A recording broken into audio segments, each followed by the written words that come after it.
kada noć prekrije olimpijski grad i kad gazde kafića kažu hajmo Raja Fajronat. To je pjesma Shaggy is on the roast again. Znači su mu rekli, ne, ti treba da sedneš ovdje je počasno mjesto. A on je rekao, počasno mjesto je tamo gdje sednem ja.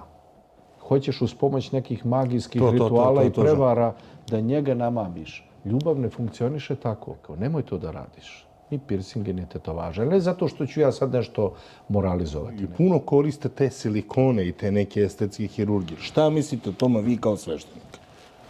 Muzika zaista leči dušu. Dušo moja, ustani što spavaš, konac se približio. U ovom slang izrazu Fajron se približio. Da li ja kao čovjek više vredim ako nosim garderobu koja je preskupa?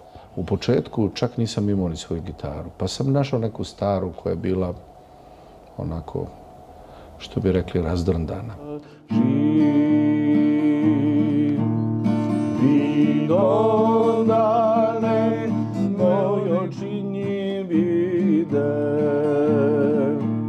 Kada smo radosni mi pevamo, kada smo tužni mi pevamo. Zato je govorio pokojni Luis i u bolu i u sreći. Sve sam pesmi mogao reći, kad sudbina nije htjela, pesma me je razumela. Poštovani gledaoci, ovo su fajronske priče. Naš današnji gost je sveštenik Slađan Vasić. Pre nego što počnemo da pozdravimo našeg sponzora, to je Charlie Getrenke u 16. cirku. Imate link u opisu. Charlie Getrenke radi s pićem na veliko i malo i sve što vam je potrebno nabavit ćete tamo. Pomaže Bog, oče. Bog nam svima pomogao i sve nas štedro blagoslovio. I one koji će imati ljubav i strpljenje i odvojiti svoje dragocjeno vrijeme da nas vide i čuju, a i vas koji ste organizovali ovaj podcast. Zašto je sveštenik gost fajronskih priča? To je odlično pitanje. Najprije treba početi od Svetog evanđelja. A tamo piše da Gospod hoće da se svi ljudi spasu i dođu u poznanje istine. U Svetom pismu Novoga Zaveta imamo mnoštvo primjera gdje Gospod Isus Hristos kao spasitelj dolazi i propovjeda evanđelje svima. Ne samo ljudima koji su smatrali elitom onog vremena, nego jasno vidimo u evanđelju da ga ukorjevaju baš zbog toga što jede sa grešnicima, sa carinicima, sa bludnicama. Dakle, ne gnuša se nikoga, nego vaistinu hoće svima da pomogne i hoće da se svi ljudi spasu i dođu u poznanje istine. Kad smo već kod fajronskih priča, pre nego što dođe onaj konačni fajront, odnosno konac našeg biološkog života, bilo bi dobro da se svi, došavši k sebi, vratimo u naruče našeg milostivog nebeskog Oca, kako to inače čitamo u evanđelskoj priči o bludnome sinu. Dakle, sveštenik treba da bude sa svojim narodom svugdje na svakom mjestu. I da ne bude sveštenik samo u hramu. I ne samo 2 časa nedeljno na liturgiji ili u neki praznični dan, nego prosto ne samo sveštenik i svi drugi vernici da svedoče svojim životom i rečima i delima, celokupnim svojim postojanjem i življenjem svugdje na svakom mjestu, a onda na koncu konca, zašto ne, i u podcastu Fajronske priče, jer kažem, prizivati ljude na pokajanje i povratak Gospodu pre nego što dođe onaj posljednji fajront naše biološke žizni je zapravo potrebito. Sjećam se, kad sam bio u mojim tinejdžerskim godinama, neke pjesme sarajevske rock grupe Zabranjeno pušenje, koja je počinjala riječima kada noć prekrije olimpijski grad i kad gazde kafića kažu hajmo Raja Fajronat. To je pjesma Shaggy is on the roast again. Zapravo, potrebno je svugdje i na svakom mjestu biti hrišćanin. 7 dana u nedelji, 24 časa dnevno, a ne prosto igrati neku pozorišnu predstavu gdje smo hrišćani samo na svetoj liturgiji, nedeljom i praznikom, a potom živimo neki drugi život, jer bi to bila svojevrsna schizofrenija. Biti hrišćanin uvijek i na svakom mjestu, svjedočiti vjeru svugdje na svakom mjestu, pa i u fajronskim pričama je potpuno saglasno sa duhom Svetog evanđelja. Za vas kažu da ste duhovni, jedan od najjačih čovjeka što se tiče naše crkve u dijaspori. Ko je Slađan Vasić? Pa dobro, iskreno govoreći, taj sud ipak treba ostaviti Bogu. Ja sam jedan skromni, obični narodski sveštenik koji se trudi po meri svojih moći da bar koliko do mene stoji, razgorevam onu blagodat Božju koja mi dana prvo na krštenju, miropomazanju, a potom i u svetoj tajni đakonskog i svešteničkog rukopoloženja. Ne bih sad smatrao sebe ni boljim od drugih, niti se upoređivao, zato što ko je kakav, to ćemo tek vidjeti na kraju Narod života. tako kaže. U narodu takve priče kruže, tako narod govori. Slušajte, ne bih da sporim oko toga, ali narod jedan dan može da kaže osana, a drugi dan može da kaže raspni ga raspni. Posljednju reč, Bogu hvala, uvijek ima samo Gospod koji nikad ne greši. Naravno, hvala ljudima koji imaju o meni lijepo mišljenje.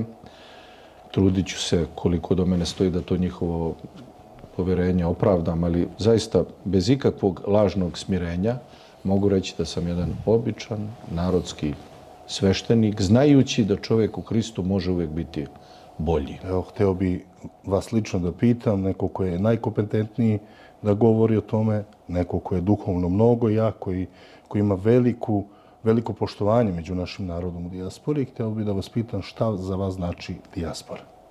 Ta dijaspora, naša reč bi bila rasijanje. Ljudi koji su otišli izvan svoje matice, ali biti u dijaspori rasijan to ne znači otuđiti se od svoje matice. Zapravo to što smo došli u dijasporu može biti svojevrsna misija, jer promisao Božiji je neuhvatljiv našem ogrehovljenom, prizemnom, evklidovskom razumu i vrlo često, na primjer, mogu navesti primjer ruskog naroda koji je nakon Oktobarske revolucije 1917. godine se raspršio širom sveta.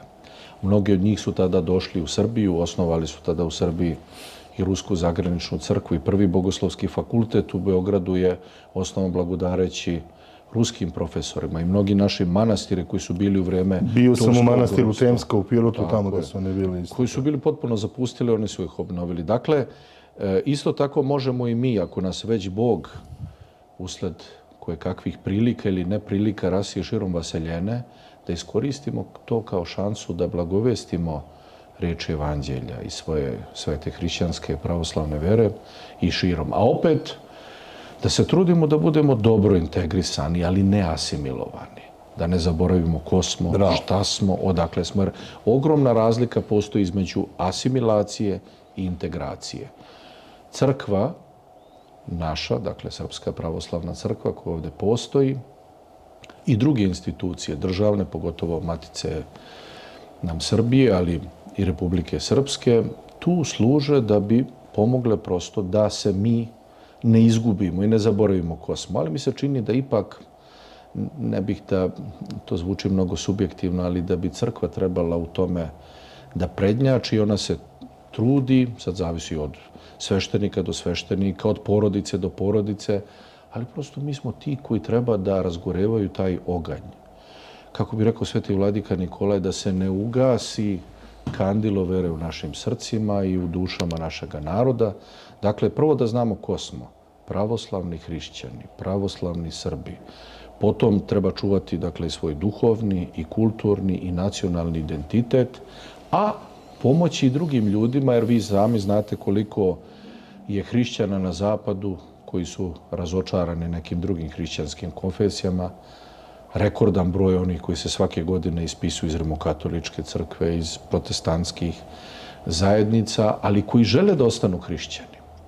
Sad je to velika šansa da se pomogne i tim ljudima. S jedne strane, treba sačuvati ono što je naše, a treba pomoći drugima. Kako kažu na reklama, svetsko, a naše. Biti dobar pravoslavni hrišćanin Srbin, ali ne zaboraviti ni naše svevaseljensko prizvanje, da pomognemo i onima koji Srbi nisu i ne moramo ih ni srbizovati, nego prosto darovati im ono najdragocenije što smo mi već primili od naših predaka, oni od drugih svetih predaka i sve tako do svetih apostola i Hrista, a to je sveto evanđelje, to je sveta hrišćanska pravoslavna vera ili ono što mi u srpskom stilu i duhu prosto nazivamo svetosavlje, a to je te jedno te isto.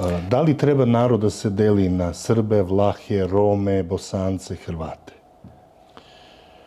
Pa, ako pogledamo i evanđelski, odnosno novozavetni opis kako i kada je osnovana crkva Božja, rođendan crkve Božje, praznik Pedesetnice ili silaska Svetog Duha na apostole, tamo ćemo vidjeti u djelima apostolskim u Svetom pismu Novog Zaveta kako ljudi čuju apostolsku propoved na raznim jezicima i svi se Duhom Svetim crkljuju jedno.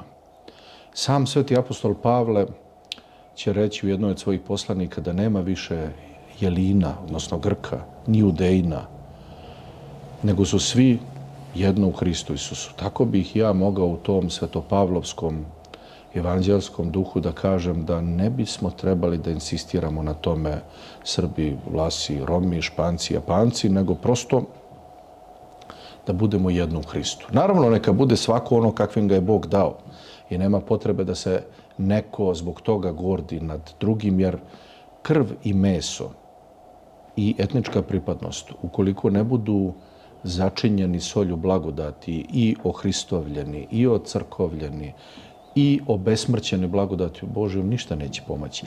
Zadatak crkve, dakle, nije da ti budeš samo Srbin, nego da postaneš Hristov Srbin, bolji Srbin u Hristu, sveti Srbin, sveti Grk, sveti Rus, sveti Bugarin, sveti Rumun, shodno tome sveti Rom, sveti Vlah, sveti Austrijanac i tome slično. Dakle, još u Starom Zavetu će reći sveti psalmopevac David: hvalite Gospoda vsi jazici, pohvalite go vsi ljudi. Dakle, u prevodu sa crkvenoslovenskog: hvalite Gospoda svi narodi, pohvalite ga sva plemena. I vrlo je zanimljivo također da kada se vaskrsli Gospod javlja svojim učenicima, imamo opis toga u 28. glavi Matejevog evanđelja, on kaže sljedeće: idite dakle i naučite sve narode, podvlačim, sve narode, krsteći ih u ime Oca i Sina i Svetoga Duha, učeći ih da drže sve što sam zapovedio, jer evo ja sam s vama u sve dane do svršetka svijeta. Dakle, Gospod kaže sve narode. I svaki narod koji prihvati Gospoda Hrista kao svog spasitelja, odnosno svaki pojedinac u tom narodu, on je njegov. Kad dođemo pred Gospoda, gore će biti s jedne strane, kako kaže Sveto evanđelje, jedni kao ovčice, drugi kao jarad. Sa jedne strane bit će svetih Srba, svetih Vlaha, svetih Roma, svetih Grka, Rusa, Rumuna i tome slično, ali će biti, nažalost, i sa one druge lijeve strane nesvetih Srba, nesvetih Grka. Dakle, nije krv i meso i etnička pripadnost ono što nas na prvom mjestu određuje ako razmišljamo o duhu evanđelja. A opet, s druge strane, čuvaj svoj nacionalni, kulturni identitet, ali ga preobražavaj solju blagodati Božje i duhom evanđelja. On će se time oplemeniti. Jer na kraju krajeva, srpstvo, šta je bilo srpstvo prije našeg primanja hrišćanske vere? Bili smo mnogobošci. Ajde da ne kažem u neku ruku i divljaci. Pravoslavlje bez srpstva može, ali srpstvo da bude valjano bez evanđelja i bez pravoslavlja, ono ne može. Može, ali na šta će ličiti?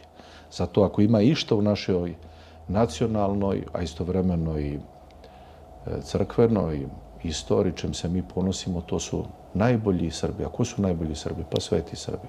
Simeon Mirotočevi, svetitelj Sava, Arsenije, Maksim, Vasilij Ostroški, Petar Cetinski, u naše novije vreme, dane, vladika Nikolaj, Ohridski, Žički, prepodobni Ava Ćelijski, tako i mnogi drugi. Evo, pomenuo sam i svetog vladiku Irineja, Bačkog, svetog Platona, Banja Lučkog, Savu Gornjokarlovačkog, Petra Hercegovačkog i Dabrobosanskog, Varnavu Hvostanskog, Jasenovačke, Prebilovačke, Kosovsko-metohijske, Glinske, Jakovinske i mnoge druge mučenike, a među njima ko zna koliko još i nama neznanih koji su samo Bogu znani. Dakle, tome je suština, da se nacionalni identitet, krv i meso blagodaću Božjom preobraze, jer krv i meso neće naslediti carstva Božjega. Vrlo je zanimljivo da Sveti Makarije Veliki govori o tome da je čovjek, neki govore duša i telo, tu ima duh, duša i telo. Dakle, imamo dušu i telo rođenjem, ali je potrebno zadobiti blagodat Svetoga Duha. I tek tad, kad imamo i duh, i dušu, i telo, troje, a jedno, mi možemo reći da smo celosni. Pa makar bio Srbin, Vlah, Rom, Grk, Španac, Japanac, to iz perspektive večnosti onda ipak biva sekundarno, ako smo postali nova tvar i novi preobraženi sveti ljudi u Hristu. Oče, mi smo čuli da se vi bavite muzikom i da ste jako dobar muzičar, da dobro pevate isto. Ali pre toga bih hteo da vas pitam, da li vi kao sveštenik imate vremena i da li odlazite neki put u neki restoran ili u kafanu da ima muzika?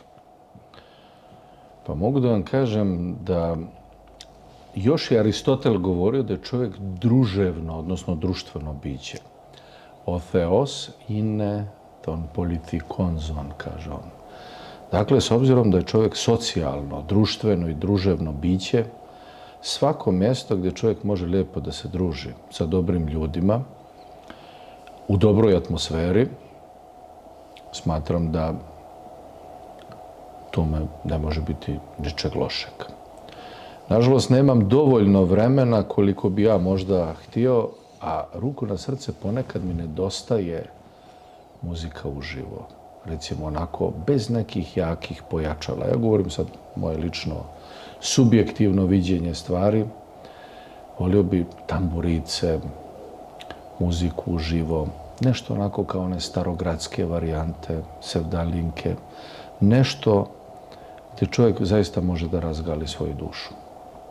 Dakle, meni lično to ponekad nedostaje i kao što rekoh, ako već Aristotel kaže da je čovjek društveno i druževno biće, onda je moguće družiti se svugdje na svakom mjestu. Ja nisam bojemski tim, ne pijem, ne pušim, mislim popiti čašu vina, popiti i opijati se su sasvim različite stvari, ali u dobrom društvu na nekom divnom mjestu, pogotovo tako uz neku muziku, vjerujte, na svakom slavlju na kom sam bio, uvijek sam otišao trezan kući. Jedno pitanje, samo da skratim. Da li je ukus vina na slavlju isti ili ukus vina iz crkve sa liturgije isti? Pa dobro, liturgija je nešto što je neuporedivo sa svim stvarima od ovoga svijeta. To je ipak nije obično vino, to je Duhom Svetim telo i krv Hristova. Naravno, po ukusu 100% hljeb i vino, ali Duhom Svetim i 100% i krv i telo Hristova. I na liturgiji je potrebno koristiti slatko vino, zato što je Hristos taj koji je slatki, slatčajši, Isuse, govorimo o liturgijskim himnama. Ali ako nekad imam, a to je nažalost rijetko, priliku da sa nekim dobrim prijateljima se nađem na tako nekom mjestu, rado bih popio čašu vina, ali tada bih radije recimo uzeo neko suvo vino. Ali i to suvo vino je tada slatko ako se može popiti u dobrome društvu i nazdraviti sa dobrim ljudima. Sjećam se Njegoša i možda bi to bio najbolji odgovor kada je Njegoš govorio o proslavi Božića. Pa je rekao u Gorskom vijencu ovako: slavio sam Božić u Vitlejem, slavio ga na Atonsku goru, slavio ga u Sveto Kijevo. A onda govori za Cetinje kako se tamo slavi. Ali ova slava odvojila. Pa kaže dalje: puču puške, vrte se peciva, a što mi se ponajviše sviđa, što svačemu valja nazdraviti. Dakle, ako je Njegoš kao vladar Crne Gore i kao vladika i kao pjesnik rekao da mu se najviše sviđa to u narodskoj varijanti kad se svačemu može nazdraviti, onda nešto slično tome mogu bi ja da kažem. Ali naravno sve sa mjerom. Nazdraviti, zapevati sa dobrim ljudima, pa ne kaže li naš narod, pjesma nas je održala, njojzi fala. Kaže, Beč služi za jedan od najjačih gradova što se tiče veselja, da su to svadbe, krštenja i ono. I imam priliku da čujem da se puno krade bakšiša. Da li je greh krasti bakšiš? Pa dobro, svaka krađa u zapovestima Božjima, ako pogledamo, piše ne poželi ništa što pripada drugome i što je tuđe. Ali kažem, muzika, druženje, ako je to sve u nekoj atmosferi koja se neće pretvoriti u hedonizam i u raskalašnost, smatram da ne može biti ničeg lošeg. Na kraju krajeva, ja sam bio nedavno na Svetog Trifuna na slavi kod svojih prijatelja, insistirao sam da zapevamo. Da se slava ne svodi samo na to šta će se jesti i piti, naravno da je to važno, nego prosto da ima i pesme, da ima i druženja, da ima i zdravog humora. Pa na kraju krajeva, velim, mi smo društveno, odnosno druževna, socijalna bića i više sam nego siguran da zdrav humor leči mentalni umor bolje nego bilo kakav alkohol, tablete ili ne znam šta drugo. To vi kao sveštenik, i to sigurno znate, a imate dodir s time i komunikaciju, da li kod vas dolaze neke poznate javne ličnosti, da li to je estrada ili nešto drugo, da vam se ispovedaju, da vam pričaju neke priče, da li imate takve slučaje? Pa bilo je takvih ljudi, da ne pominjem imena, siguran sam da i drugi sveštenici imaju to, jer zapravo ljudi sa estrade, svi drugi, mi smo samo ljudi. Bez obzira u kom smo statusu. A imate informacije da je bečka estrada jedinstvena? Ne, svakako, svakako. Tako da, vrlo je zanimljivo kada dođu ljudi koji su poznati, oni pred kamerama uvek izgledaju drugačije. A kada dođu tu, kao i svi mi drugi ljudi od krvi i mesa, pogotovo kada dolaze i prilaze Gospodu, ako dolaze smireno i pokajnički, to uvijek izgleda drugačije. A da li imate neku anegdotu od nekih, kad nećemo da navedemo ime, a sigurno imate neku anegdotu od neke ličnosti koja je onako interesantna za ispričati, da narod to čuje, ali da je isto i duhovno vezano? O tome bih morao da razmislim. Ja sam siguran da ću se tokom dijaloga setiti, jer nisam o tome razmišljao, ali anegdota ima zasigurno jako mnogo.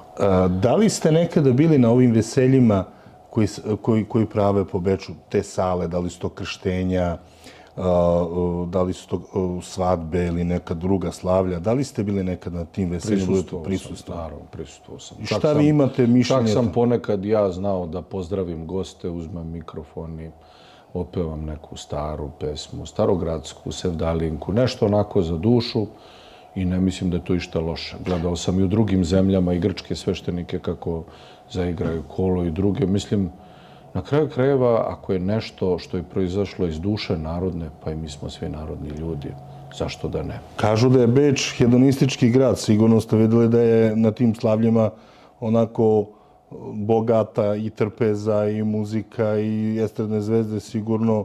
Sigurno ste to videli. Šta vi mislite o tome? Pa ja da budem iskren, ja nikad nisam ostavio do Fajronte.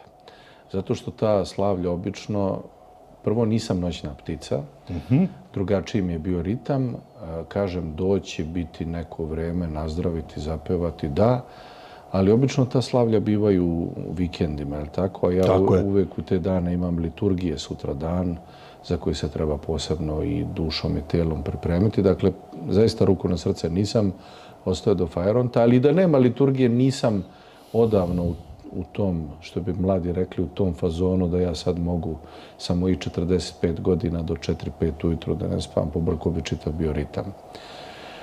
Znate kako, moje lično mišljenje, ja ne volim hedonizam i raskalašnost, jer veselje može da bude svojevrsna preventivna, aj tako da kažemo, psihoterapija, gdje ćeš se ti zdravo nasmijati. Dostojevski još govorio da ćeš zdravog čovjeka prepoznati po zdravom osmijehu. Zdrav osmijeh nije cerekanje, nego zaista zdrav osmijeh. Također, ako je neko duševan čovjek, mislim da ja jesam, on će i zaigrati i zapevati. Evo, nedavno sam bio na nekoj svadbi, igrao sam i kolo i zapevao sam, snimali su tamo neki, pozdravio me. Sve to bilo zaista potpuno onako ukusno, nisam se ni u čemu pretvarao, potpuno sam normalan i trezan otišao kući, a nazdravljao sam s njima i družio sam se sa njima. A koju vrstu muzike svirate i pevate? Kad smo bili mlađi, u tim nekim tinejdžerskim godinama, onda je meni i mojoj generaciji nešto žestoko bilo zanimljivo. Rock and roll, pa čak i heavy metal. A onda s godinama sam primetio da mi duša sve više ište ono što bi bio onako lijek za dušu, neki merak, neki sevdah, nešto što je mnogo dublje.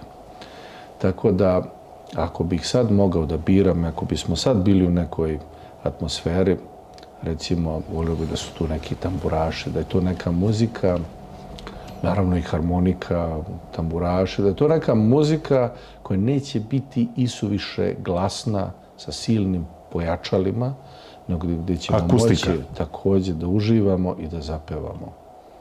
Na primjer, Kafu mi draga iz peci, Snijeg pade na behar, na voće i mogu bi tako još mnoge druge pesme. Iz raznih naših krajeva, svi su divni. I ja u tome prosto uživam. To je muzika koju ponekad pustim i u kolima kad imam vremena da slušam, zato što se prosto vidi da ta muzika nije komercijalna. Nije stvarana da bi se eto samo nešto snimilo i prodalo, nego je prosto stvarana sa emocijama, što bi narod rekao, sa merakom, iskreno, onako. Šta mislite o novokomponovanoj muzici, sadašnjoj muzici koja sada je... Ja moram da budem iskren da poneke pesme znam, ali čini mi se da tu dosta nedostaje duše. Čast izuzecima. I da se isuviše ide na komercijalu i da se isuviše ide na spoljašnju fascinaciju nekim izgledom.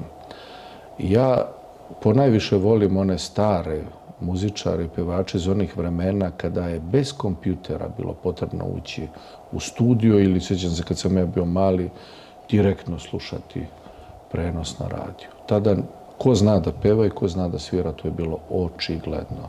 Ko to ne zna, nikakav kompjuter i tehnika nije mogla da ga izbave. To je moje lično mišljenje. Još jedno pitanje da vas pitam vezano, vi i svirate, li tako? Pa ja sam samouk, ja sam kao dete dok je bio rat u Bosni i Hercegovini, odnosno u Republici Srpskoj, sjedio tako u jednom podrumu gdje su jedni igrali karte, drugi su igrali šah, a ja sam posmatrao nekog čovjeka koji je svirkao gitaru. Pričajte nam to. I nikad nisam razmišljao o tome da će mi se javiti ta želja, onda sam ga molio da mi malo pokaže neki akord. U početku čak nisam imao ni svoju gitaru, pa sam našao neku staru koja je bila onako, što bi rekli, razdrndana.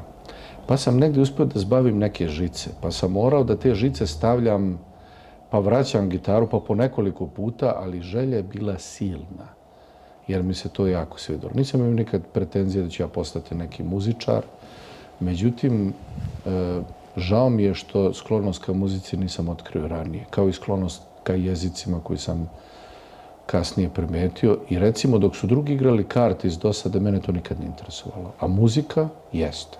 Šah jeste. I to sad ne govorim da bi se predstavljao boljim nego što jesam. I tada sam prosto po prvi put uzeo gitaru u ruke, naučio po neki akord. Mogu reći, tada mi je bilo otprilike nekih 14 godina, što je relativno kasno. Obično djeca počinje mnogo ranije, ali se nikad nisam pokajao. Jer muzika zaista leči dušu. I to je naučno dokazano. Vi znate da postoje frekvencije koje kada pustite, one pomažu. Zato što je naš organizam se sastoji iz tečnosti i muzičke frekvencije utiču na to i mogu blagotvorno da utiču, čak i da leče. Također, muzika može i destruktivno da utiče na čovjeka. Sveti Jovan Kronštatski je rekao kako ćeš raspoznati muziku. Gledaj kako ona utiče na tvoju dušu. Ako dok slušaš neku muziku, osjetiš da te ona postiče na agresiju, na nešto negativno, to je već ozbiljan simptom. A ako muzika u čovjeku izaziva drugačija, divna, pozitivna raspoloženja, može da razgali, da uteši njegovu dušu, onda je to već jedan divan pokazatelj. Na kraju krajeva, u našem narodu, i kada smo bili tužni, i kada smo bili žalosni, mi smo sve govorili kroz pesmu. Znate pesme, Zajdi, Zajdi je tužna pesma. Tužbalica, faktički. Vi pogledate pravoslavno opelo, tužan je događaj, ispraćamo pokojnika, ali svo naše opelo u pesmi. Kada smo radosni mi pevamo, kada smo tužni mi pevamo. Zato je govorio pokojni Luis i u bolu i u sreći. Sve sam pesmi mogao reći, kad sudbina nije htjela, pesma me je razumela. Tako da sam više nego siguran da pjesma nas je održala i njoj zifala, nije narod slučajno rekao. Dakle, muzika je jako bitna. I ja prosto život bez muzike ne znam kako bi zamislio. Vi. Ja lično, pa svo naše bogosluženje se sastoji od neprestanih psalmopoja. Dakle, poje se često. To je poznato do pravoslavne crkve.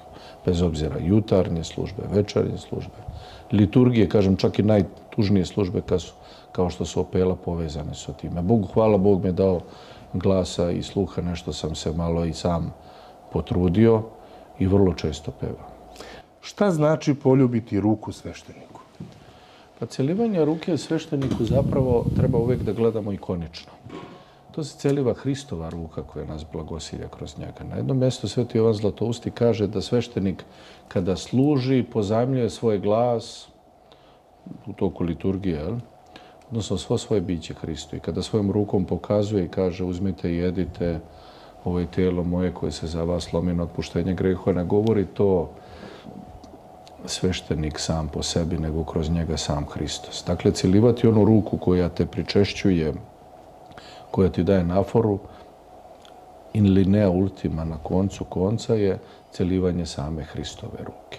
Dakle, celiv ruke svešteniku ili episkopu, vladici, patrijarhu, nekom sveštenom ili svešteno-monaškom licu treba uvijek gledati kao celivanje same desnice Gospodnje. Isto tako i kad celivamo jedni druge. Mi celivajući jedni druge, a tu u našem narodu ustanovljeno to ustaljeno 3 puta, zapravo to je došlo sa liturgije. Jer sveštenici kada služe liturgiju se celivaju 3 puta i govore Hristos posredje nas jest i budet. Hristos je među nama, jest i biće. Mi celivamo drugog čovjeka kao ikonu Božju. Jer smo svi stvoreni po slici Božjoj, odnosno po ikoni, po obrazu Božjem. I celivajući drugoga čovjeka, ti ikonično celivaš sam obraz Božji u njemu samom. Celivajući sveštenika ili episkopa u ruku, ti celivaš zapravo samoga Hrista. Kako sveštenstvo gleda na vračare i na te magije? Pa znate kako, bijela ili crna magija, sve su oni na kraju krajeva crne i projave demonskih energija. Glavni problem je u ovome. Mi smo sada u vremenu velikog časnog posta. To je vreme pokajanja. Nije to samo vreme kada treba misliti šta ćemo jesti. Svako od nas zna šta u postu se jede i šta se ne jede. Međutim, suština je u ovome. Vi kad odete kod neke gatare, vračare, uvijek je prst uperan u drugoga. Uvijek je neko drugi kriv za tvoju nesreću. Uvijek je neko drugi tebi nešto napravio, a zapravo suština bi bila da ti počneš od samoga sebe. Dakle, neka me čitav svijet ne voli. Neka su svi protiv mene.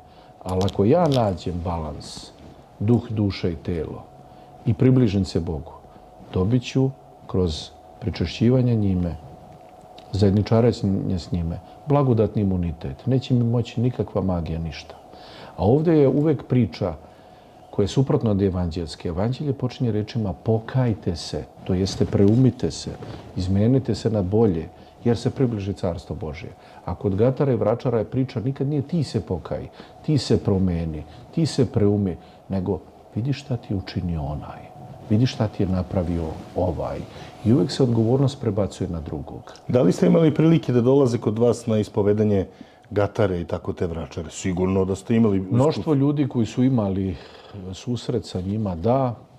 Neki koji su se čak bavili time, da. Gledanje u tarot karte, drugo. Znam jedan slučaj, neću pominjati imena, gdje smo uspjeli da ta žena na kraju sve to ostavi, čak je spalila te svoje karte, iako je ranije to moglo da joj donosi veoma brzu i laku zaradu. Pominjući malo prije takozvanog misteriju, zapravo o tome se radi.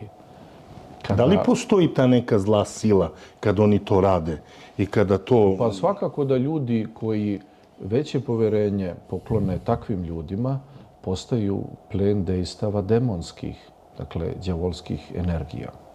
Jer jednostavno čovjek nije biće koje možda funkcioniše po principu vakuma. Ko sa mnom ne sabira, kaže Gospod, taj rasipa. Ako ne naspemo u ovu čašu čistu vodu, nasuće se neki bućkuriš. Zato je jako važno kome ćemo pokloniti svoje srce i poverenje. I ono što dobar dio ljudi ili nemali broj ljudi ne obraća pažnju, a to je ne može, malo će otići u manastir Ostrog ili neki drugi, Malo ću otići na liturgiju, ali ću malo otići kod vračare. To bi otprilike bilo kao kada bi ja ovu čistu čašu vode samo malo tinte nasuo.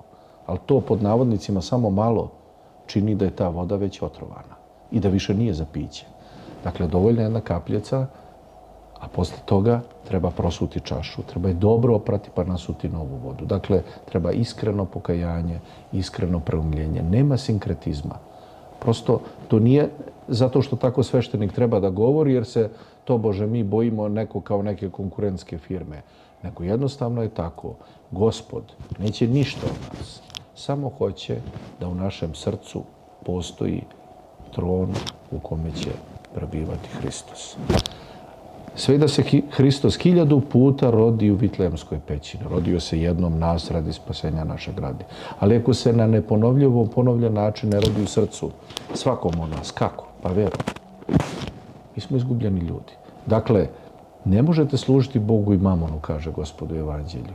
Ne možeš se sad pričestiti i svu svoju nadu treba da položiš na Gospoda. I kažeš, Gospode, ti znaš bolje od mene šta je meni potrebno, kako se kaže u jednoj molitvi svetog Filipa Moskovskog, odnosno Filareta Moskovskog. I ta molitva je divna. Gospode, ne znam šta da molim od tebe, ti jedini znaš šta je meni potrebno, ti ljubiš mene više nego što ja umem ljubiti, odnosno voljeti sebe. Daj sluzi tvom što sam iskati ne umem, ne usuđujem se iskati ni krst, ni uteku, samo stojim pred tobom, srce mu otvoreno tebi, ti vidiš potrebe koje ja ne znam i tako dalje, da ne citiram celu molitvu, a onda odeš kod nekoga da ti on kaže šta ti je unapred sve isplanirano, presuđeno. Gdje onda tu povjerenje u Boga? Ili, recimo, hoće čovjek da ima nekog partnera koji ga ne voli. Hoćeš uz pomoć nekih magijskih rituala i prevara da njega namamiš. Ljubav ne funkcioniše tako. Ti pokažeš nekom da ga voliš, ali moraš biti spreman da poštuješ i slobodu drugog čovjeka, jer Bog tako s nama funkcioniše. On je jednako moćan i silan i veličanstven i božanstven. Molili se mi njemu, ne molili se. Verovali mi u njega, ne verovali mi u njega. I nikog od nas ne prisiljava ni na šta. Ni da postimo ako nećemo, ni da se molimo ako nećemo, ni da odemo u crkvu ako nećemo, ni da praštamo ako nećemo. Ali na kraju krajeva treba čovjek da shvati kad Bogu služiš, ti najveće dobro činiš samom sebi. I na kraju krajeva služiš sopstvenom spasenju. Dakle, drugog čovjeka preko bilo kakvih magijskih rituala primoravati na nešto što on neće svojim srcem i dušom nije blagosloveno. Zato kaže naš narod i ona pjesma Sevdalinka Snijeg pade na behar na voće, pa kaže od nameta nema selameta.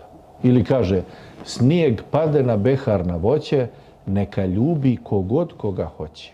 Ako neće, nek se ne nameće, od nameta nema selameta. I prva i osnovna stvar kad se ljudi venčavaju u crkvi, dakle, pitaj sveštenik da li svojom slobodnom voljom, bez ikakve prinude izabiraju dotičnu sebi za ženu ili nju pita dotičnog sebi za muža.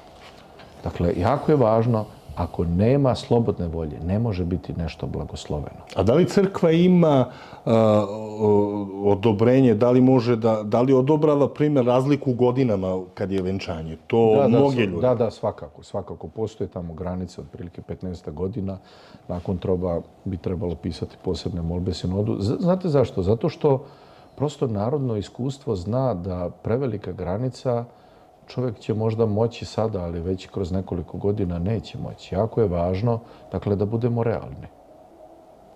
Tako da sklapanje braka, a da bude razlika 25-30... Ja sam imao slučaj da me jedan čovjek pitao, a razlika je bila ogromna. Ja sam rekao, brate, to prosto ne dolazi u obzir. Vi ako hoćete ovako, to je vaša stvar. Ali ti toj ženi može gotovo da budeš deda. Mislim, što ne ide, ne ide. Naravno, njima niko ne brani ako oni nešto hoće. Ali treba ipak znati gdje je kome mjesto. Shvatate? Prosto treba znati ko je u kakvom uzrastu. Mi imamo svoj biološki sat. Takvi smo stvoreni. Dakle, žena ima svoju reproduktivnu moć od do. I dobro je da rađa dok je žena mlada, dok je u zrelim godinama, ako će već da rađa. Kod muškaraca možda je priroda nešto bila malo naklonjenija, on može biološki da bude otac i kasnije, ali potrebno ne samo biološki, da budeš mentalno tu prisutan, da možeš da podržiš svoj suprug, da možeš da si posvetiš toj deci. Zato su bitne i te razlike u godinama da ne budu nerealne. Prosto treba obraćati pažnju i na biologiju. Pošto živite ovde u dijaspori, sigurno ste imali prilike da vidite neka veselja koja premašuju ogromne svote novca. Šta mislite o tim veseljima, tim slavljima koje premašuju od miliona evra? Tako. Šta vi mislite i šta bi trebalo po Moje vašem? lično mišljenje je da je to bespotrebno bacanje para. Naravno, svako ima pravo, kao što sam rekao, da radi sa svojim novcem šta god želi. A ko će sve da prepiše Mališi Simiću i da mu da novčanik sve sa dokumentima, kako se kaže u onoj pesmi Rokera Smoravu, ja im to ne branim. Ali mislim da se može čovek veseliti na jedan divan način, a da to ne bude da bi se pokazao pred selom. Da bi se pričalo potrošeno je ovoliko i onoliko. Kompleks. Mislim da se radi, nažalost, o kompleksima. Da. Takođe garderobu koju čovjek nosi.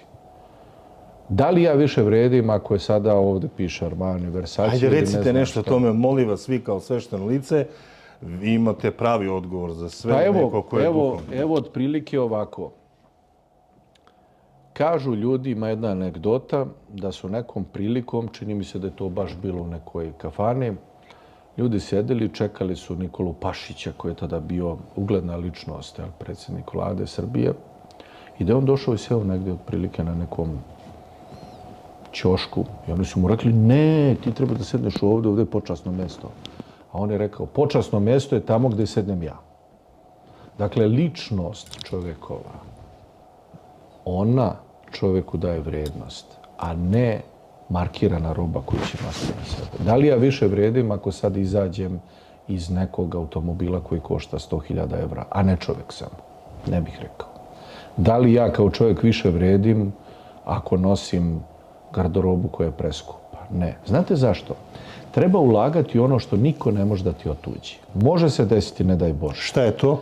Da izgubimo sve u jednom danu. Ne daj Bože. Ne daj Bože, tako je. Evo gledamo ratovi, poplave, požari. Ja sam to gledao kao dijete u ratu gdje ljudi za jedan dan izgube sve. Bukvalno sve. Treba ulagati u ono što ti lopovi ne mogu ukrasti. Ulagati u obrazovanje, vaspitanje svoje dece.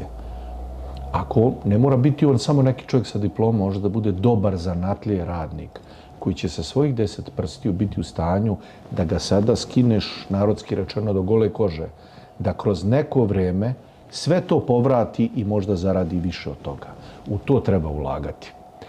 Dakle, ja sam, na primjer, znam neke ljude, roditelje, izuzetno bogate, i ja sam im to govorio, onako dobronamerno ljudski.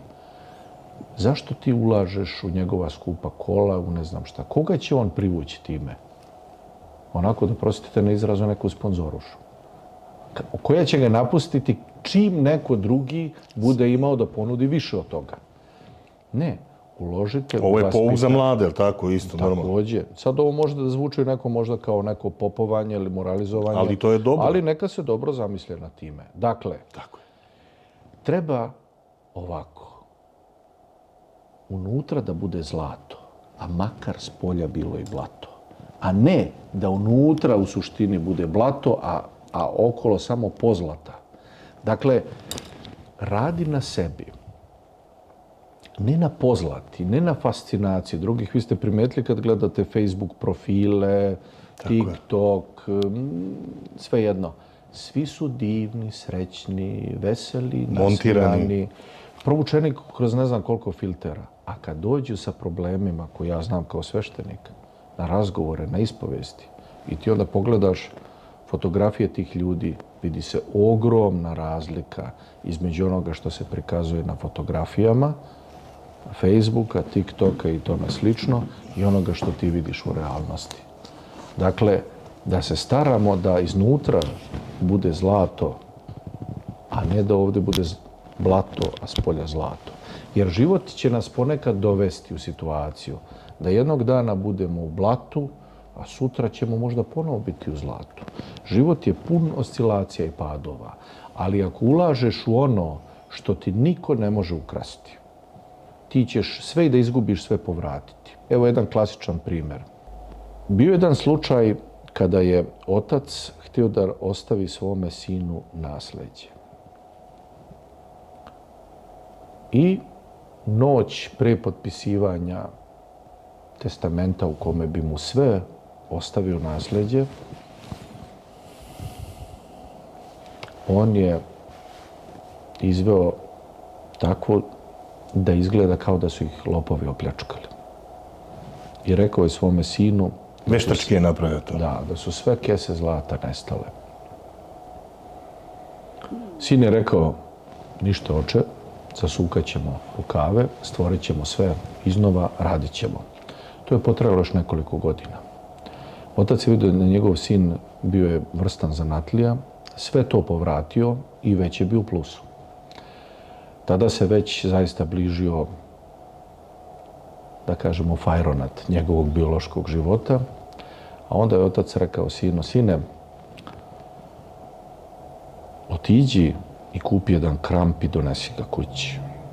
A bavili su se sasvim drugim poslom. On je rekao, ne razumem, poslušaj mi, idi kupi kramp i donesi ga kući, sve će ti biti jasno. Kad je sin donio kramp, sišli su u podrum.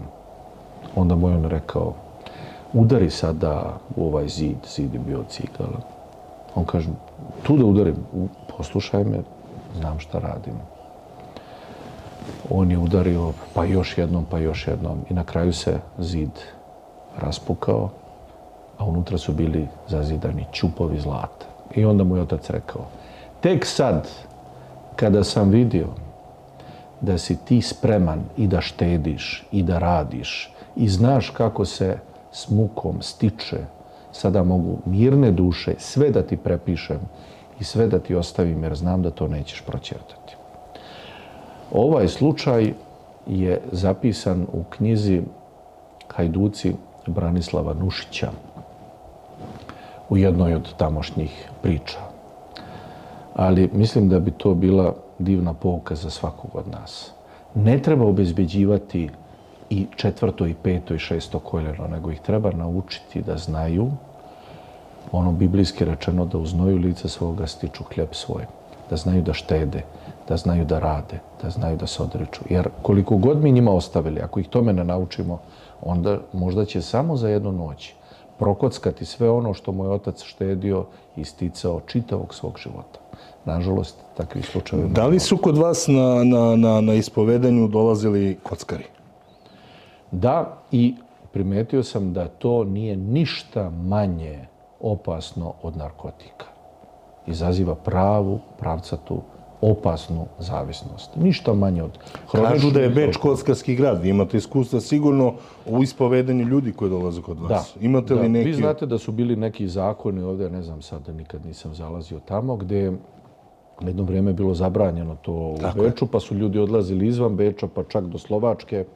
Prije koju godinu bio sam kod jednog čovjeka, zvala me njegova porodica, koji je mogao za jednu noć da prokocka onoliko novca. To su bile desetina hiljada evra. Ja sam se prosto nisam mogao da verujem kad me govore kakve su to cifre bile. I da dođe kući i da mirno legne i mirno zaspi. Tada sam shvatio da je to toliko opasno. Poslije sam gledao i neke emisije o tome. To je zaista jedna prava, pravcata zavisnost. Ništa manje opasno od narkotika, od alkoholizma i drugih pošasti. Jako mnogo takvih slučajeva. Znam jako mnogo raspalih porodica koji su se raspale zbog toga. Nažalost, strašna pošast. Vi kao svešteno lice i kao sveštenik koji ima jako veliki utjecaj u ovom gradu, šta bi mogli da savjetujete roditelje i mlađu generaciju? Šta bi mogao da ih savjetujem? Ima jedna divna epska pesma kada majka Jevrosima savjetuje svog sina Kraljevića Marka, koji treba da odluči ko će naslediti njegovog oca Vukašina koji je poginuo u Marečkoj bitci. I vrlo zanimljivo, ta bitka je bila 1371. Ali da ne idem sad u istorijske detalje. A ona mu govori, sine Marko, jedini u majke, nemoj sine govoriti krivo, nit po babu, nit po stričevima, već po pravdi Boga istinoga. Pa onda dodaje, bolje ti je izgubiti glavu nego svoju ogriješiti dušu. A onda na drugom mjestu mu kaže, bjež u crkvu Kraljeviću Marko. Dakle, bilo bi važno da se vratimo tamo gdje ćemo se naučiti da budemo pravi ljudi, gospoda svoga gospoda. I oni ljudi koji znaju da cene sve što im je Bog dao. Dakle, Sveto evanđelje je najbolji kompas, najbolja duhovna navigacija kako da svi, uključujući našu djecu, ne zalutamo kroz mnoge ćorsokake stramputice, da idemo onim uskim, krstovaskrsnim, jedinim spasonosnim putem koji vodi u život. Dakle, bjež u crkvu Kraljeviću Marko, to što govori majka Jevrosima, je poruka ne samo Kraljeviću Marku, nego svakom od nas. Ali ne prosto odlazak u crkvu da bismo samo tamo ušli, promuvali se, nego da zapravo dođemo do samoga izvora, do same suštine. Ili opet, da citiram svetog vladiku Irineja, novojavljenog ispovjednika Bačkog, vladiku Irineja Ćirića, koji je rekao: daj Bože da se Bogu vratimo prije nego što se u zemlju vratimo i da se zapravo vratimo jedinom našem spasitelju i prijatelju, jedinom čovjeku ljubcu prije nego što dođe onaj posljednji fajronat.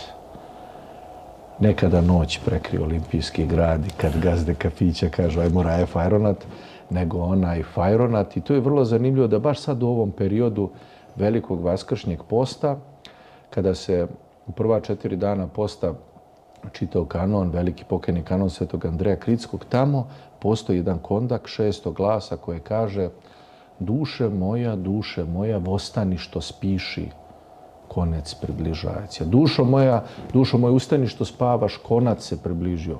U ovom slenk izrazu fajront se približio. Dakle, dajte da se prije tog fajronta zapravo vratimo u naručje milostivog Oca kao onaj bludni sin iz zemlje daleke i da shvatimo da nam je zapravo tu najbolje u domu Oca svojega. Nama se često čini da su zapovesti Božje neke zabrane, kao nešto nama ne da Bog. Ne, to su samo zapravo smjernice.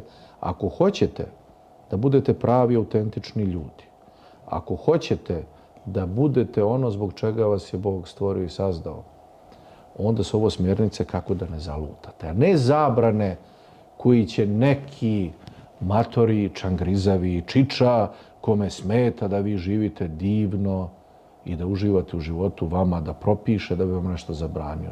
Kao što neki, nažalost, vide Boga. Sve nešto kao ne da, kao nešto zabranio. Ne, naprotiv. Zapovesti Božje su zapravo samo smjernice kako da ne zalutaš. Ne ubi drugog čovjeka, ne poželi što je tuđega, ne kleveći bližnjega svoga, ne radi moralizacije, nego prosto zato što te nisam stvorio da budeš lažov, da budeš ubica, da budeš kraljevac, da budeš nečovjek. Ja prosto hoću da budeš čovjek u onom punom smislu reči. I znate šta znači reč čovjek? Dolazi od staroslovenske reči človiti, stojati uspravno. Ili čelovijek, čelo, okrenuto ka vječnosti, ka onom koji je vječni. Ili na starogrčkom o antropos ano, gore, i trosko. Dakle, stojiš i uspravno gledaš ka onom koji je gore. Ili što bi naš narod rekao, prosto zemljom hodiš, a neba se držiš. I zato evanđelje i zapovesti Božje su samo smjernice, ukazi kako stići do posljednjeg odredišta. Još jedno pitanje sam htio da vas pitam, a vi imate sigurno odgovor, dobar odgovor na to, a to je današnja omladina, odnosno današnje devojke, ove mlade devojčice i devojke udaju se jako rano, puno njih abortiraju i puno koriste te silikone i te neke estetske hirurgije. Šta mislite o tome vi kao sveštenik? Pa znate kako, više sam nego siguran da će proći neko vrijeme kada će, a molim da me niko pogrešno ne shvati, biti unikat oni koji nemaju nijednu tetovažu na sebi i nijedan gram silikona u sebi. Ponekad mi se čini da ljudi izgledaju kao da su svi iz istog automata izbačeni. Tako, to sam baš htio da kažem. Poenta je upravo u tome da ne budemo svi isti, da budemo originali, a ne da budemo loše kopije nekih drugih ljudi. Ko misli da će ga to usrećiti, ja znam mnoštvo takvih koji su probali i bome nisu se usrećili.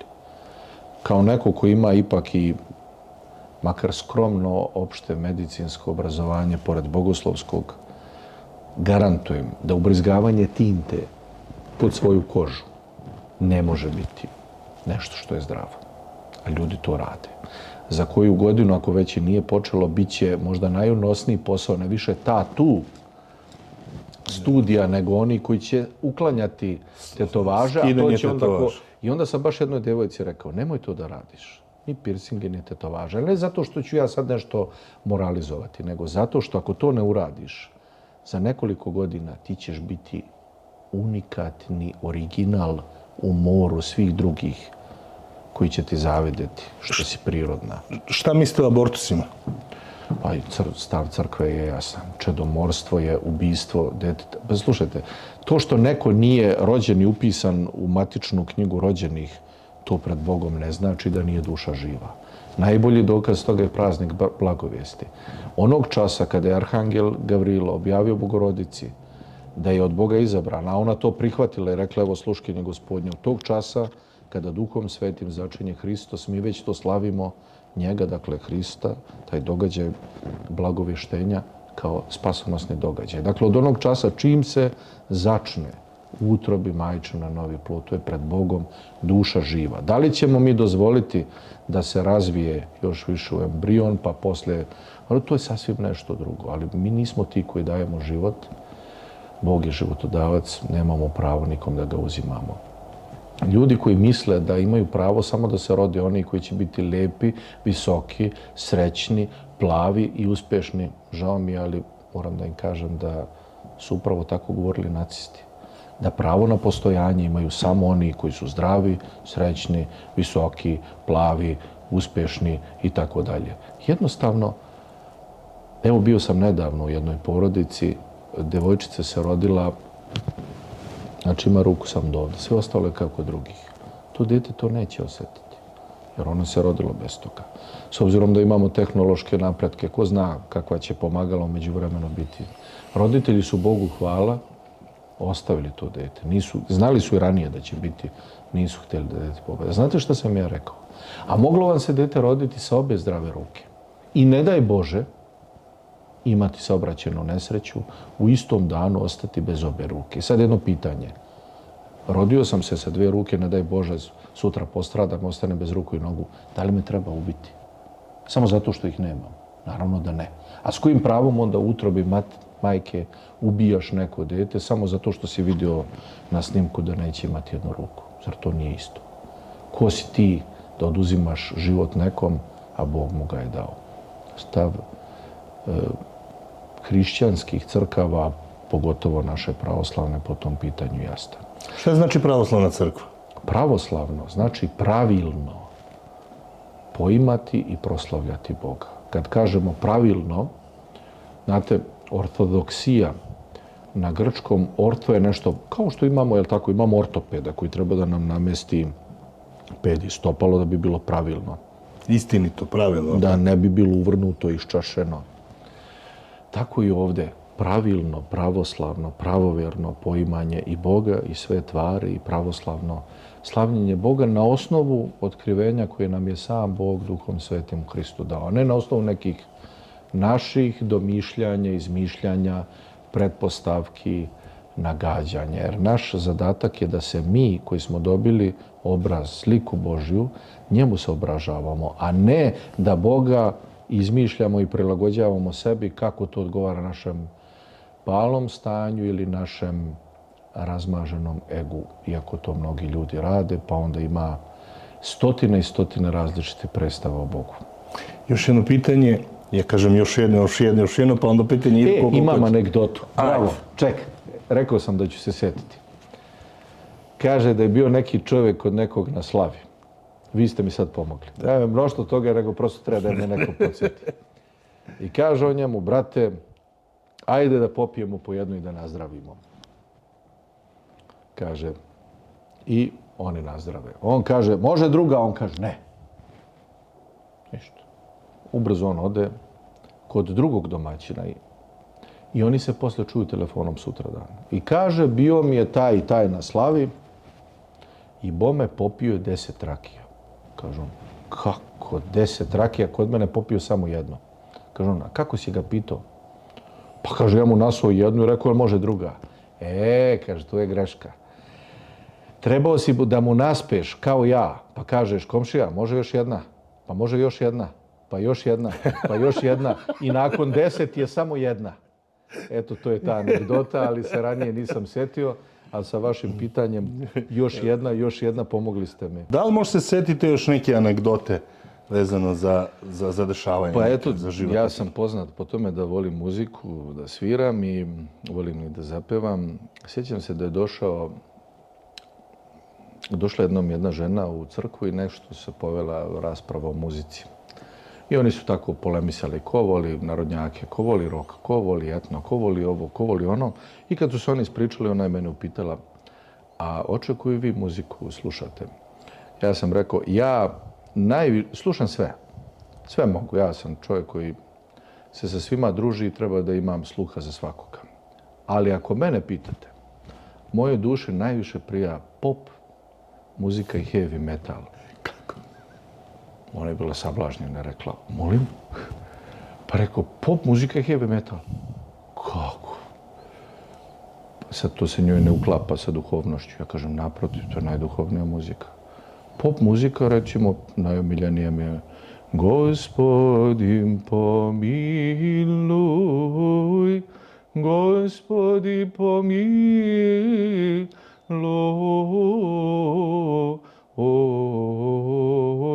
Gospodi pomiluj. Ono me gleda, rekao, na tu pop muziku mislim. A heavy metal? Pa rekao, kada biju zvona sa zvonika, zvona su od metala, a teška su, to je na engleskom heavy. Rekao, pop muzika, heavy metal. Sad sam vas razumela. Svaka čast. Još jedna, pomogli ste mi. Fajronske priče je jedan podcast koji trenutno rekorde pravi, a mi smo se potrudili, odnosno naš brat Dejan smislio i došao do ideje da pozovemo vas, jer fajronske priče nisu samo priče za muzičare pa da pričaju o njihovim fajrontima i o menadžerima i o drugim stvarima. Vi ste neko koji je kompetentan da govori na svaku temu. Ali što je najjača stvar, kao fajronske priče, vi ste i sveštenik koji dobro svira i peva. I mi bi vas zamolili, to je ekskluziva i to će gledati ceo svet, da nam nešto odsvirate i zapevate na gitari. Ja ću vam dati sada gitaru, pa vi možete da odsvirate. To je neka ekskluziva. Tako. A imamo i trzalicu. Jedinstveni ste, moram slobodno da kažem, oče, i vama svaka čast. Rekli ste da ćete nešto sada da odsvirate, da opevate nešto ste vi komponovali. Da. Pre više godina, kada sam bio nastojatelj crkve Uspenja Presvete Bogorodice u 17. u Cirkotona, stara, mala crkva koju više nema, bila je u planu Vidovdanska akademija. I uvijek su dolazili ljudi iz Matice, glumci ili ansambli, a ja sam odlučio zašto bi svaki put pevali poznate pesme, naravno neka ih, a da probam da dam neki skromni doprinos. I onda je došla inspiracija da napišem jednu pesmu o Vidovdanu. Ali ne prosto kao jednom istorijskom događaju koji se zbio na Kosovu polju, što je naravno neumitno, jel? Nego o smislu zbog čega mi to slavimo. Ja sam primetio da mnogi ljudi uopšte ne razumiju. Ne razumeju. U čemu je poenta? Zašto slavite poraz? Oni ne vide u čemu je tu. Ja mislim da nije bio poraz po nekim mojim. Ne, ali kažem, oni tako predstavljaju. Predstavljaju tako. I onda sam ja odlučio da napišem jednu pesmu. Jedino pola refrena sam uzeo od blaženo počivšeg mitropolita Amfilohija. Njegovo jedino u ovoj pesmi Vidovdane moje očinji vide, tobom vidim što drugi ne vide. Sve ostalo moje. Okej. I gledao sam da muzika bude otprilike u duhu tih kosovsko-metohijskih pesama iz stare Srbije koje ja volim. Izuzetno volim i cenim. Tako da, dugo je nisam svirao, nadam se da neću zaboraviti tekst. Ajde, makar dio te pesme. Kad duša ohladni, kad vera iščezne, kad se duša bogati strastima, čovjek pali ko i zemne oči imam. Podsmjeva se tebi, a i samom sebi. Al kad rosam blagodati kapne, tad vjera oživi i duša vaskrsne. Duše oči vide jasno usred tame, raduju se tebi, dane vidom dane. Vidom danem moj oči nji vide, tobom vidim što drugi ne vide. Vidom dane moj oči nji vide, radujem se tobom dok se slijepci stide. Tobom vidim lice živog Boga,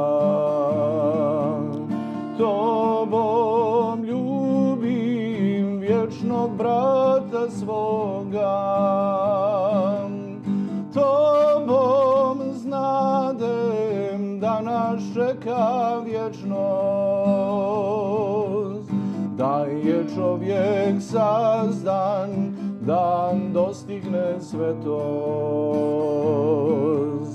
Tvojim krstom vaskrsenje prima, tvojim smislom dušu svoju tješim. Čovjek pali koji zemne oči ima, radosti je tvoje lišen, o tebe se griješim. Vidom danem moj oči nji vide, tobom vidim što drugi ne vide. Vidom danem moj oči nji vide, radujem se tobom dok se slijepci stide.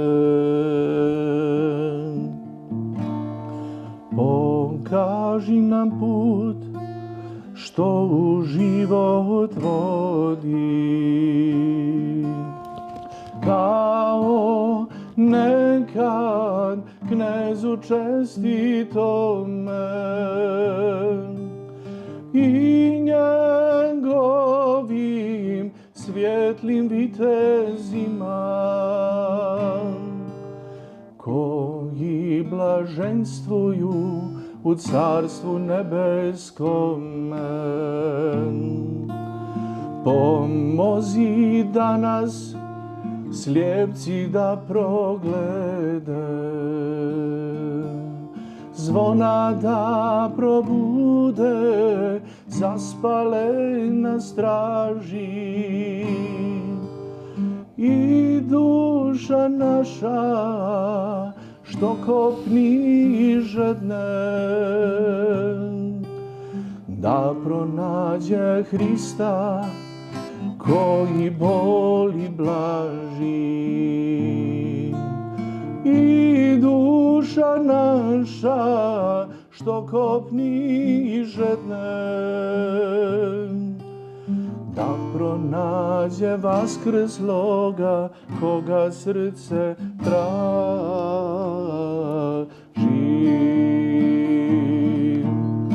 Vidom dane moj oči nji vide,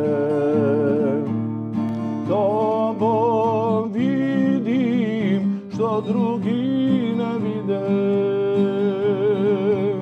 Vidov dane, moj oči vide.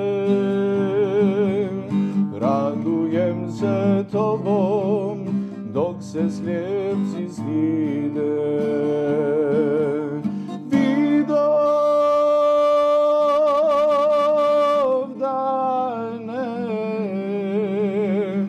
Dane vaskrsenja,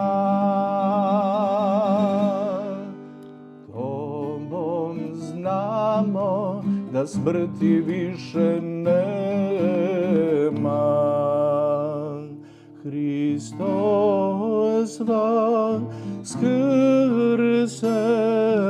iz mrtvih, smrću smrt uništi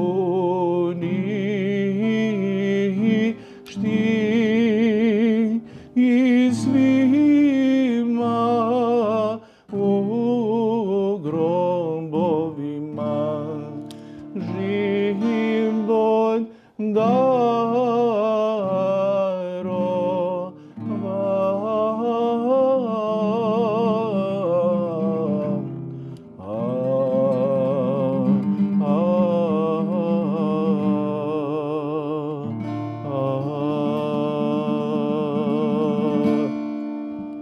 To bi bilo to. Oče, etika Vidovdana, krst i vaskrsenje, smisao života koji se nalazi u carstvu budućeg vijeka, put koji nam je pokazao sveti knez Lazar, njegovi sveti vitezi, kosovski mučenici, put kojim nam valja ići u buduće, jedini, ispravni, teški, krstovaskrsni, uski, krivudavi put, ali jedini koji može da nas spasi, jedini put gdje je svetosavska, sveta i svetolazarevska sloga Srbina spasa, o tome govori ta pesma. Ja sam skromni autor iste. Možete li za sami kraj da vi odjavite emisiju i da kažete nešto o ovim fajronskim pričama kao na početku i da vi odjavite emisiju? Pošto ste fenomenalan gost, pružili ste nam veliko zadovoljstvo, veliku čast i nešto novo što niko do sad nije uradio. Nadam se da ćete uživati u ovoj emisiji, a naš otac Slađan Vasić će odjaviti emisiju i reći šta znači fajronska priča. Najprije želim da se još jednom zahvalim vama na srdačnom pozivu na koji sam se rado odazvao, prosto imajući samo jednu želju i jedan cilj, a to je da se riječ evanđelja čuje i na ovaj način. Zato što u crkvu dođe 100, 200, 300 ljudi, a ovu će emisiju gledati oni koji u crkvu ne idu često, idu rijetko, a možda ne idu ni nikada. Moja želja bila prosto da se evanđelje svedoči svugdje na svakom mjestu, pa i na ovaj način. Jer ako je Hristos mogao da jede i razgovara i sa bludnicima, i grešnicima, i carinicima, i svim onim koji su u očima ondašnje umišljene, uobražene, farisejsko-sadukejske elite izraelskog naroda bili smatrani za šljam nedostojan spasenja, Gospod nam je pokazao drugi primjer. Pokazao nam je da ne trebaju zdravi lekari, nego bolesni. I da Gospod dolazi u ovaj svijet u želji da se svi ljudi spasu i dođu u poznanje istine.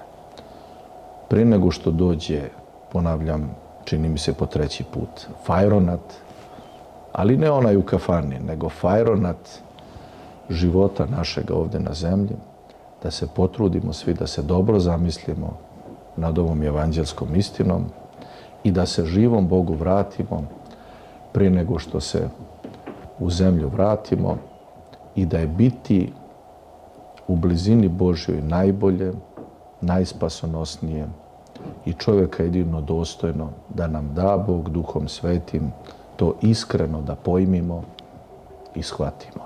Malo je zvučalo poetski. Ne, odlično, fenomenalno, tako je. Neka Gospod svima, tako je, pa i meni, otvori dveri pokajanja, daruje prosvećenja srca i razuma napretka u životu, radu, razumu duhovnom i pomogne nam svima da budemo bolji ljudi u Hristu, da se utvrdimo u bogoljublju, u bratoljublju, u pravoslavlju, u pravoživlju. Ne samo da budemo dobri Srbi, nego da budemo sveti Srbi, Hristovi Srbi.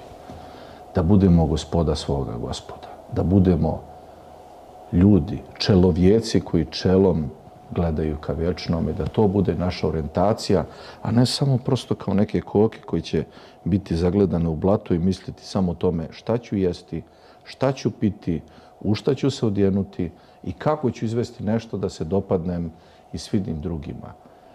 Sve što je skuplje od našeg duhovnog mira, preskupo je, ne isplati se. Nije važno šta misli selo o meni, o tebi. Važno je kada se ti probudiš ujutru i staneš pred Gospoda, da si ti Ispravan. u svojoj duši, u svom srcu našao balans na relaciji ja i Gospod, ja i moji bližnji, ja i svo nebo i zemlja, a to je zapravo znak krsta, kako je govorio sveti Irinej Lionski. Prizivam blagoslov Božji na sve ljude dobre volje koji su našli vremena i pažnje da nas vide, da nas čuju, izdvojili svoje dragoceno vrijeme. Svima želim da ste živi, zdravi, blagosloveni, na mnoga i blaga ljeta. Na putu vas sreća susretala, a molitva k nebu dopirala. Amin. Amin. Želimo da pozdravimo našeg sponzora, to je Charlie Getrenke u 16. cirku. Imate link u opisu. Charlie Getrenke radi s pićem na veliko i malo i sve što vam je potrebno nabavit ćete tamo. Do sljedećeg viđenja želimo vam sve najbolje. Uskoro se vidimo. Pozdrav!